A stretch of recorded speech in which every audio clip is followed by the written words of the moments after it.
Obrigado, Léo. Boa noite. É... Rapaz, tô um pouquinho nervoso, mas vamos lá. Confesso que é mais fácil tocar e cantar, viu? Mas quero dizer que é um privilégio, né? Estar aqui. É uma honra, né? Poder tá trazendo uma palavra que Deus tem falado no meu coração já há algum tempo. Mas antes de mais nada, né? Eu quero me apresentar para quem não me conhece. Meu nome é Tiago. Não sei se vocês perceberam aí pelo sotaque, mas eu sou do interior de São Paulo, de uma cidade chamada Araçatuba. Moro aqui no Rio de Janeiro já tem uns 8 anos, mas o sotaque insiste em ficar lá, né? Não vem de jeito nenhum. Mas eu sou casado, né, com a Jéssica e nós somos privilegiados, né, de sermos anfitriões, líderes, supervisores de célula. Eu também, né, junto com a minha esposa, a gente serve aqui no Kids da igreja. E já há algum tempo eu ajudo o Rafa aqui no Ministério dos Homens, né, aqui na parte do louvor. E, cara, é uma alegria muito grande, né, poder fazer parte disso tudo. Pode ser que para algumas pessoas, né, quando eu falo tudo isso, pode ser que algumas pessoas achem que é muita coisa, né? Cara, não é bastante coisa para fazer, é bastante coisa para se envolver dentro da igreja, tudo mais. Mas eu confesso que não. Se eu pudesse fazer mais, eu com certeza faria, né? E hoje, né, quando eu recebi, na verdade, né, quando eu recebi o convite para estar hoje aqui ministrando, eu confesso que na hora eu dei uma estremecida, cara. Eu falei, rapaz, mas foi engraçado que naquele momento Deus ele me trouxe à memória uma oração que eu fiz, né, para ele algum tempo atrás. Em determinado momento da minha vida estava, como eu posso dizer assim, um marasmo total, estagnado. Na verdade, se for parar para analisar cada área da minha vida, na área profissional eu estava totalmente destruído, né? Profissionalmente falando, financeiramente falando, estava falido, né? Para dizer mais a verdade. No meu casamento, aqueles altos e baixos. Na minha vida ministerial simplesmente não existia, né? Era morta. E, consequentemente, minha vida com Deus também zero. E toda aquela situação me trazia uma angústia dia após dia. Era uma situação que, cara, eu falei, meu Deus, as coisas não mudam, as coisas não evoluem, as coisas não avançam, parece que eu estou só dando passo para trás. E até que um dia eu resolvi fazer uma oração, né, em cima do texto lá de Mateus 6,33, que diz: busquem em primeiro lugar o reino de Deus e a sua justiça, e todas essas coisas vos serão acrescentadas. Em cima desse texto eu fiz uma oração para Deus. Eu falei, Senhor, se todas as decisões que eu tomei na minha vida, tudo que eu decidi me trouxe a essa situação que eu estou vivendo, o culpado de tudo isso sou eu. Então, está mais do que provado que eu sou péssimo em tomar decisões. Eu não sou a pessoa correta para tomar decisão.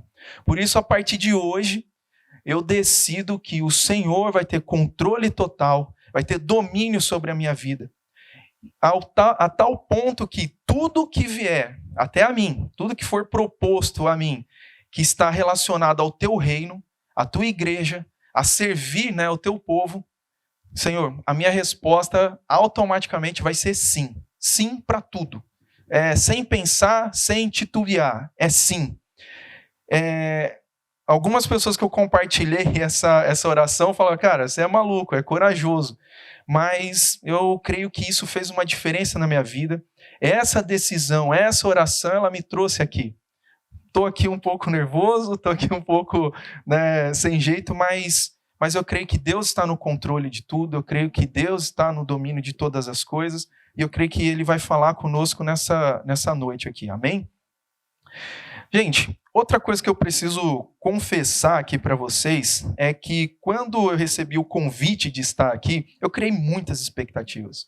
Cara, eu ficava imaginando como é que ia ser, se eu ia conseguir falar de forma clara, eu ficava imaginando as pessoas que estariam aqui, como é que vocês iriam receber essa mensagem, minha cabeça trabalhando a 1000 por hora.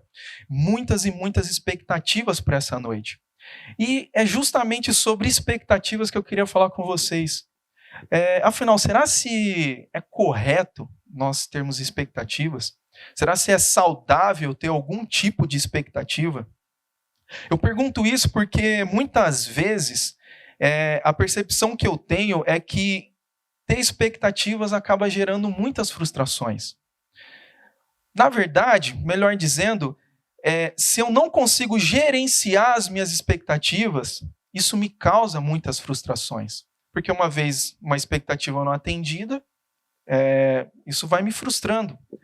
E eu fui entender um pouco mais sobre essa questão das expectativas, entender um pouquinho mais sobre essa questão da forma como nós lidamos, né, com todas essas frustrações que a vida ela proporciona. E eu achei uma pesquisa que me trouxe um número que, confesso que me assustou. Uma pesquisa feita pela Agência Brasil, né, no ano de 2020, eles levantaram que 80% da população brasileira sofre com algum tipo de ansiedade. Cara, 80%.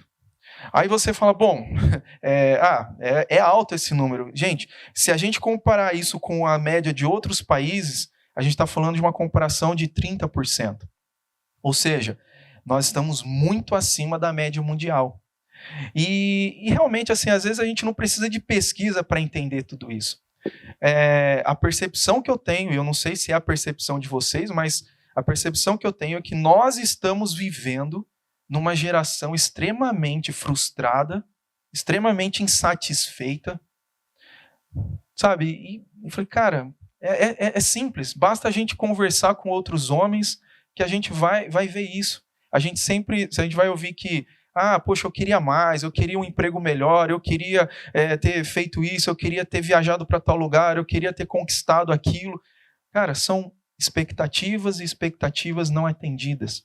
São expectativas e mais expectativas não gerenciadas que geram frustrações em cima de frustrações. E frustrações, elas acabam gerando ansiedade. Mas dentro também dessa pesquisa, né, eu fui ver na Bíblia, na palavra de Deus, o que os personagens da Bíblia podem ensinar a nós, né? E é engraçado, né? Porque parece que os personagens da Bíblia eles são experts em gerenciar expectativas.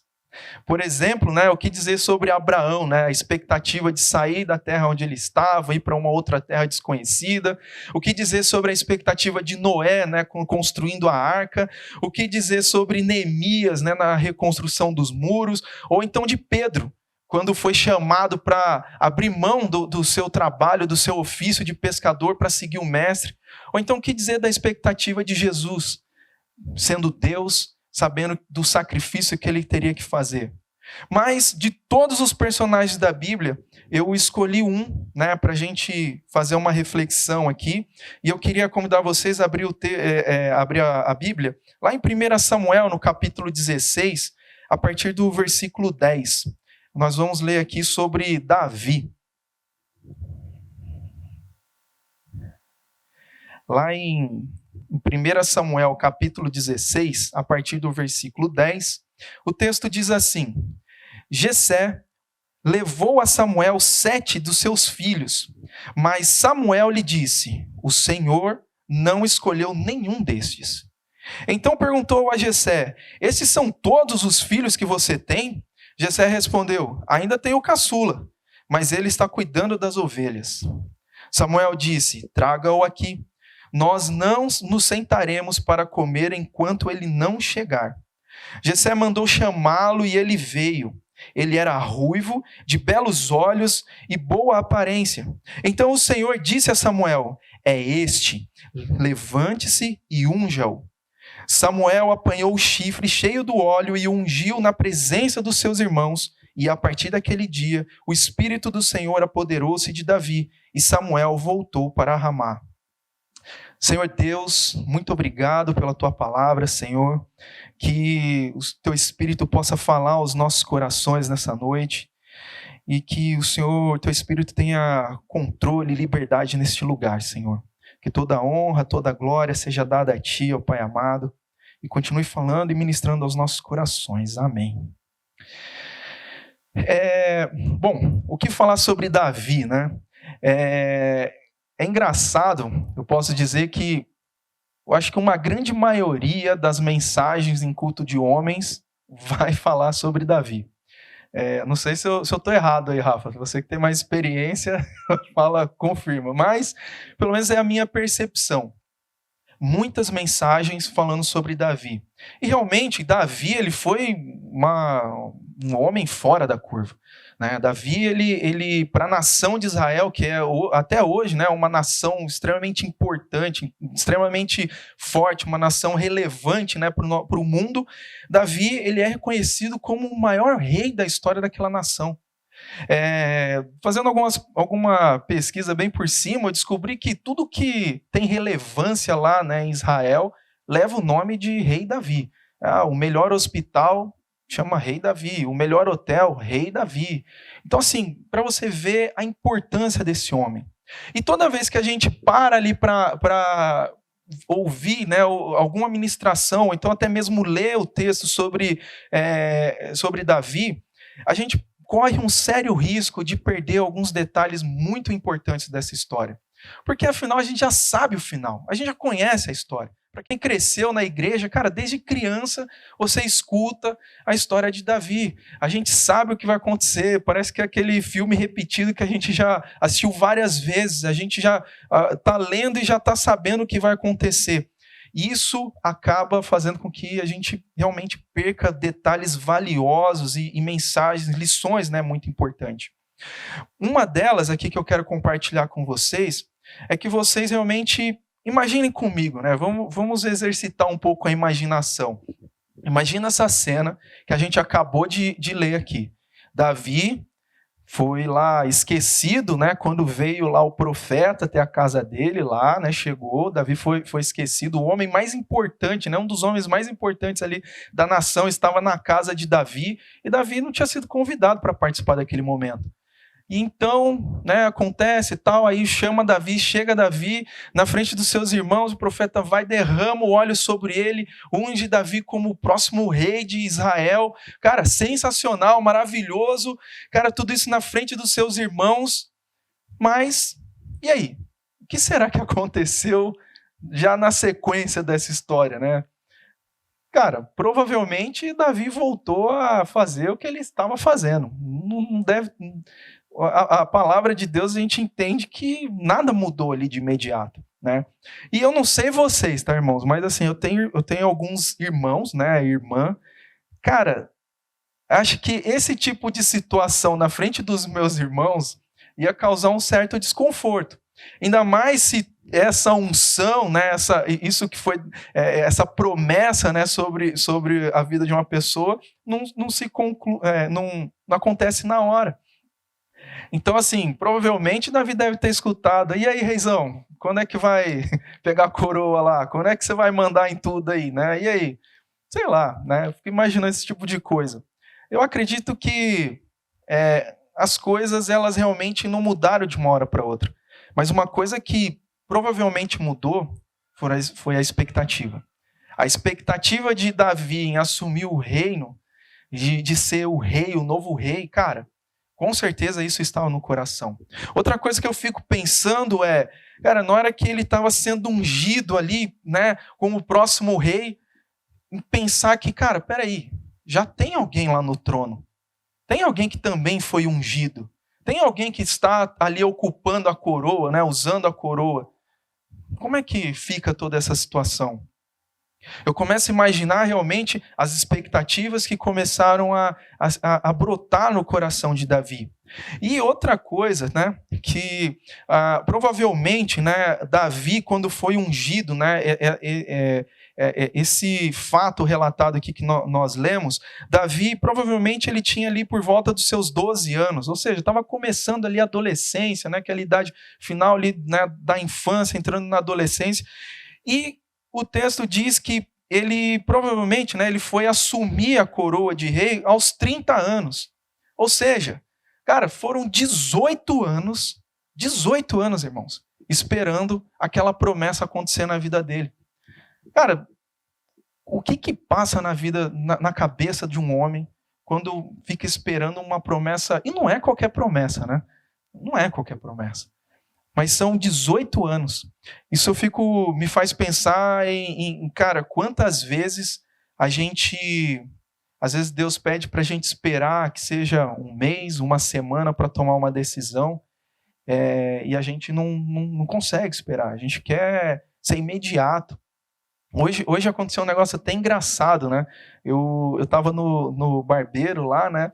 E aí o WhatsApp dele tocando, ele olhou e falou: Thiago, você acredita que é a mesma pessoa que está aqui me chamando? Aí eu falei: eu acredito, cara, você está falando, né? Aí ele falou assim: pois é, cara, o pessoal não entende, né, que a gente atende aqui, não dá para parar, para ficar... Aí, de repente, toca o telefone da barbearia, era a pessoa que estava no WhatsApp. Aí um funcionário dele atendeu, né, explicou que ele estava em atendimento, aí o funcionário depois contou que a pessoa ficou chateada porque ele demorou em responder o WhatsApp para saber se ele tinha horário lá para atender ele. Ou seja, cara, a gente está muito imediatista, aquela coisa tem que acontecer tudo agora, tem que ser para ontem, sabe? A gente não quer mais esperar. Davi, ele teve que esperar os seus 18 anos da sua vida, para conseguir, para até então receber, né, enfim, né, concretizar a promessa que Deus tinha para a vida dele de ser rei de Israel.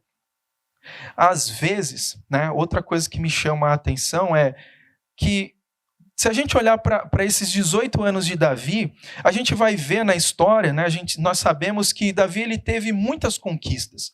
Davi, ele venceu batalhas, Davi, ele conquistou, né, territórios, Davi, ele ganhou fama, ele ganhou reconhecimento, mas ainda não tinha chegado lá. Ele ainda não era rei, sabe? E na nossa vida, muitas vezes, acontece isso. A gente tem conquistas, a gente avança, a gente, sabe, evolui, mas fica aquele sentimento dentro dos nossos corações de que, poxa, ainda não cheguei lá. Ainda falta alguma coisa. Eu não me sinto completo, eu não me sinto realizado, eu não me sinto, sabe, 100% satisfeito. Davi, ele viveu isso nesses 18 anos.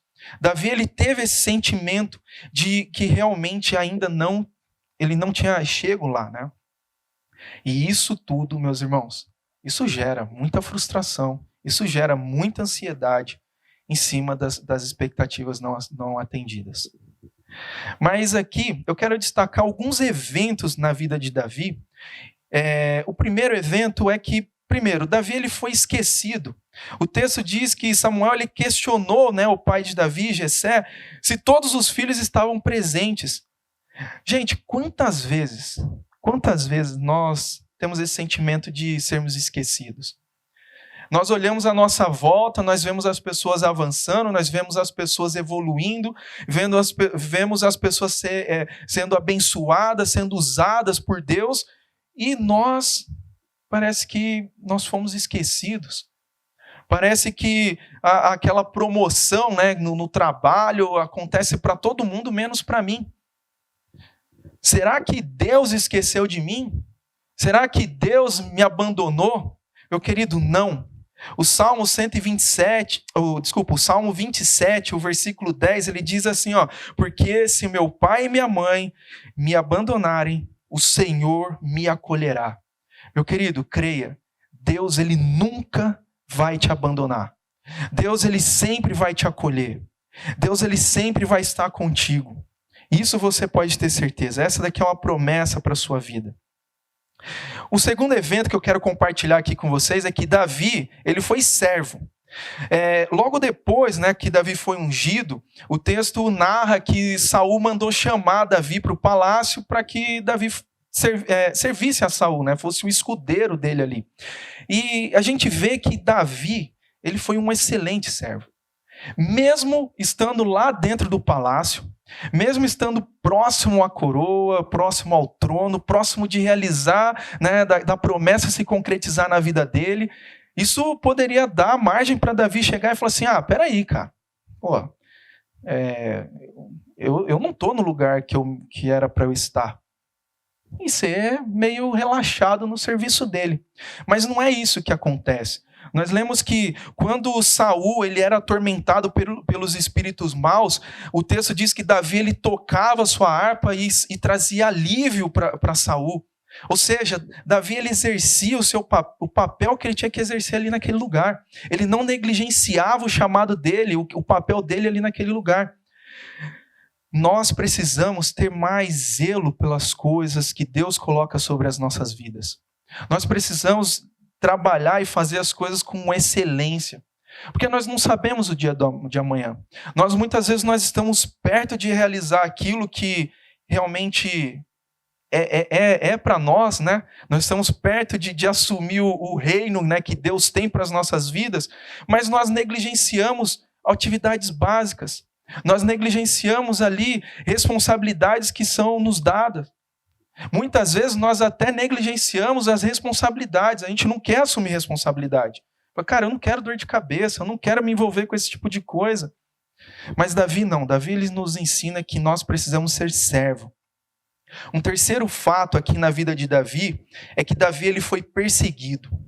Davi ele estava ganhando fama, Davi ele estava alcançando ali, né, vitórias, ele estava ganhando ali as suas batalhas, e isso, cara, tornou o nome de Davi conhecido ali no reino.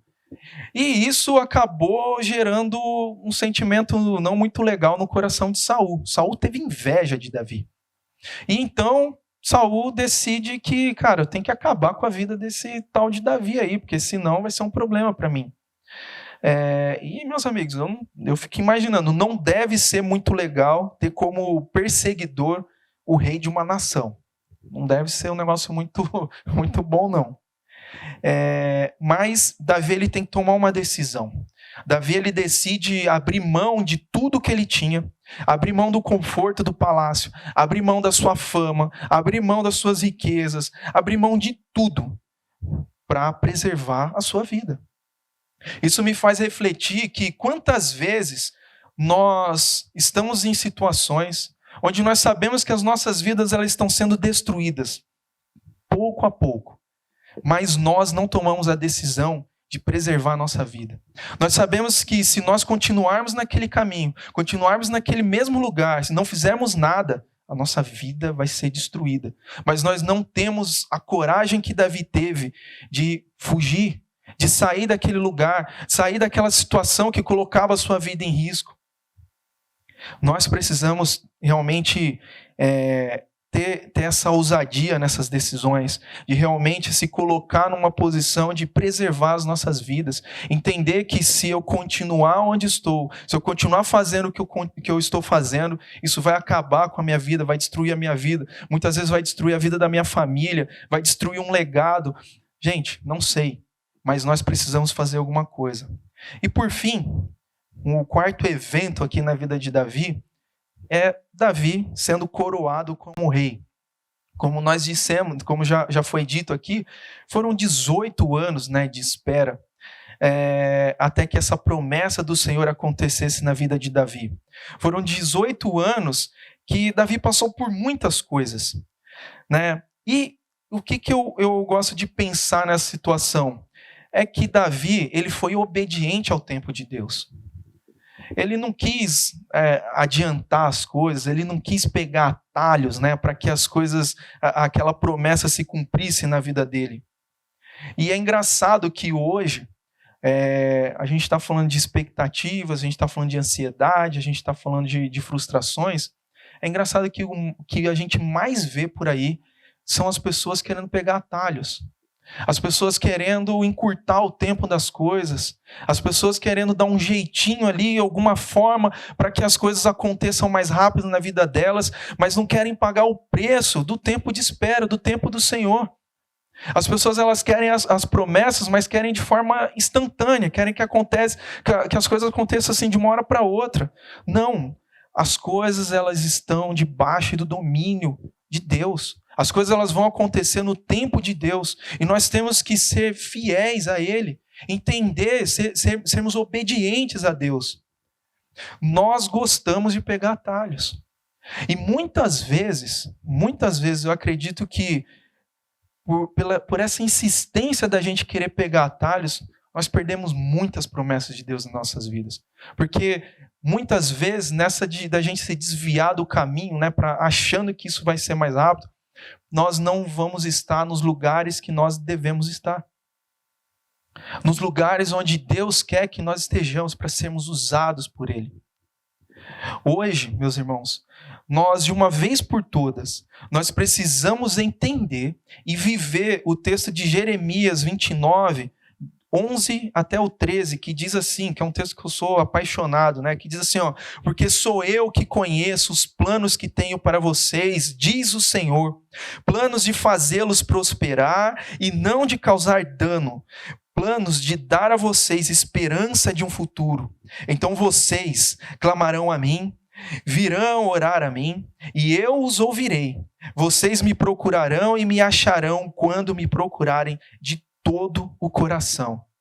Irmãos, o que Deus quer de nós nessa noite é que nós possamos realmente buscar Ele de todo o nosso coração. Que nós possamos, de uma vez por todas, entregar a Ele o domínio e o controle das nossas vidas. Que nós possamos realmente confiar que Deus, Ele tem o melhor para as nossas vidas. As decisões que Deus tem, né, para nós, as promessas que Deus tem para nós, como o texto diz, são promessas boas. São promessas boas, irmãos. Por que nós insistimos em fugir disso, em sair do caminho que Deus tem para nós? Mas, irmãos, eu ainda tenho uma pergunta com relação à vida de Davi, um questionamento que isso ficou algum tempo na minha mente, no meu coração, é como Davi ele conseguiu gerenciar as expectativas de ser um rei. Como que ele conseguiu, ao longo desses 18 anos de vida, gerenciar essa expectativa? Como nós sabemos da história, Davi ele não foi por falta de oportunidade de talvez lá encurtar o caminho, tirar a vida de Saul e assumir lá o lugar dele. Não foi falta de oportunidade, ele teve a oportunidade, mas ele soube gerenciar essa tentação de estar dentro do palácio, ele soube gerenciar a tentação de ter todo o luxo, todo o poder, a influência, a riqueza que só um reino pode oferecer. E, cara, isso eu ficava ali pensando, falei, cara, como é que um homem consegue gerenciar tudo isso? Gerenciar essa expectativa? E a resposta que o Espírito Santo falou ao meu coração está lá em 1 Samuel, no capítulo 16, no versículo 13, que a gente pode ler aqui com um pouco mais de atenção e nós vamos entender. O texto diz assim, ó, Samuel apanhou o chifre cheio de óleo e o ungiu na presença dos seus irmãos. E a partir daquele dia, o Espírito do Senhor apoderou-se de Davi. O Espírito do Senhor apoderou-se de Davi. O Espírito do Senhor apoderou-se de Davi. Naquele dia, meus irmãos, quando Davi ele tinha aproximadamente 12 anos, Davi ele recebeu o que nenhuma coroa, nenhum reino poderia proporcionar, que era a presença de Deus. Nada se compara à presença de Deus, nada se compara à presença do Espírito do Senhor. Quando nós somos cheios da presença do Senhor, até a iminência de se tornar um rei se torna secundária, se torna banal. Porque o que mais importa, o que mais tem relevância na vida é o quê? É a presença do Senhor. Aí talvez vocês vão falar assim, pô, Thiago, mas espera aí, não é bem assim, cara. Será se é tudo isso mesmo? Está aqui, ó, a palavra de Deus ela responde. Davi, quando ele foi pego em adultério, em pecado, foi confrontado pelo profeta Natã, Davi escreveu um salmo, né, o Salmo 51, o verso 11 e 12, diz assim, ó, não me expulses da tua presença, nem tires de mim o teu Santo Espírito. Devolve-me a alegria da tua salvação e sustenta-me com um espírito pronto a obedecer. Davi, ele não orou pedindo para Deus, Senhor, não tira a minha coroa, Senhor, não tira o meu palácio, não tira o poder, a autoridade, não. Ele orou clamando a Deus para que Deus não tirasse dele o Espírito Santo, para que Deus não tirasse o Espírito dele. Davi, ele entendia a importância da presença de Deus na vida dele. Ele sabia o valor, ele sabia que ele já tinha, aos 12 anos, recebido tudo na vida dele. Que tudo que aconteceu dali por diante foi só o acaso, foi só a história, porque o mais importante já tinha acontecido na vida dele.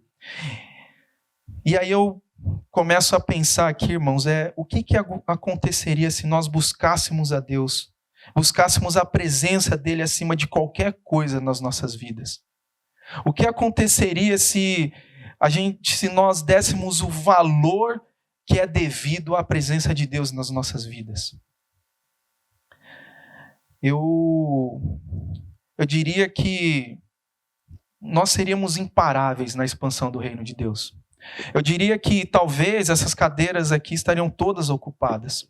Eu diria que essa cidade aqui ficaria pequena para as obras que Deus iria realizar por nossas vidas. Porque a presença de Deus agindo em nós, fluindo através das nossas vidas, gente, nos torna imparáveis. Nos torna pessoas capazes de fazer o impossível acontecer. Não por nós, não por nossas habilidades, não. Mas é pelo poder, do Espírito Santo. Hoje, o meu convite, a minha mensagem aqui para vocês é para que nós possamos ser cheios do Espírito Santo. Nós precisamos realmente nos levantarmos como homens de Deus, nos levantarmos como embaixadores do reino de Deus e realmente buscar em primeiro lugar o reino dele e a sua justiça, crendo que Deus está cuidando de todas as outras coisas. Deus, ele precisa de cada um aqui, de cada homem, para fazer com que o reino dele avance, para fazer com que o reino dele expanda e cresça cada vez mais. Nós precisamos buscar a Deus de forma incondicional, buscar a Deus de forma de ser a primícia nas nossas vidas. Deus tem que ser o primeiro nas nossas vidas. Porque, irmãos, o texto lá em Apocalipse, ele diz que existe uma promessa para as nossas vidas. Apocalipse 2, o versículo 26 e 28, diz assim, aquele que vencer e fizer a minha vontade até o fim, darei autoridade sobre as nações. Ele as governará com cetro de ferro e as despedaçará como um vaso de barro. Eu lhe darei a mesma autoridade que recebi do meu Pai. Também lhe darei a estrela da manhã. A promessa para as nossas vidas é que, se nós perseverarmos, se nós vencermos, se nós estivermos realmente comprometidos com aquilo que Deus espera de nós, com as expectativas que Deus tem para as nossas vidas, irmãos, o texto fala que nós vamos reinar com Cristo, nós vamos reinar com Jesus. A palavra fala isso. Nós teremos autoridade sobre as nações, nós iremos governar com Jesus. Então, meus irmãos, para encerrar, eu queria que a gente ficasse de pé nesse momento, para a gente fazer um momento de oração aqui, e que realmente nesse momento, que não sejam as minhas palavras, talvez eu não sei como é que essa mensagem chegou ao seu coração, mas eu sei que o Espírito Santo, ele fala ao teu coração. Eu sei que da mesma forma como o Espírito Santo está ministrando o meu coração, ele também fala ao teu coração. Por isso, nessa noite, eu quero te convidar a tirar alguns instantes para que você busque a Deus como você nunca buscou antes. Que você faça orações diante do Senhor, entregando coisas na sua vida que você nunca entregou.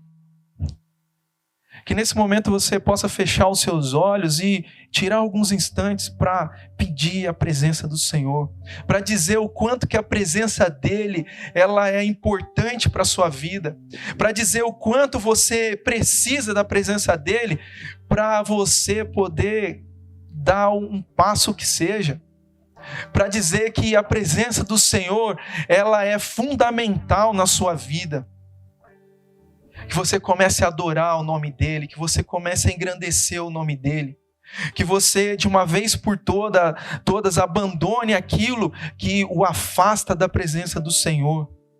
Deus hoje ele está te chamando, Deus hoje ele está dizendo, meu filho, venha, eu tenho mais para você. Mas talvez, eu não sei como é que você chegou aqui, Talvez você ainda precisa ter um encontro com Jesus. Talvez você ainda precisa reconhecer Jesus como o seu Senhor e Salvador. Se essa é a sua condição hoje, eu quero que você repita uma oração comigo, bem simples, repita no seu coração. Senhor Deus, meu Pai, eu reconheço os meus pecados, Senhor.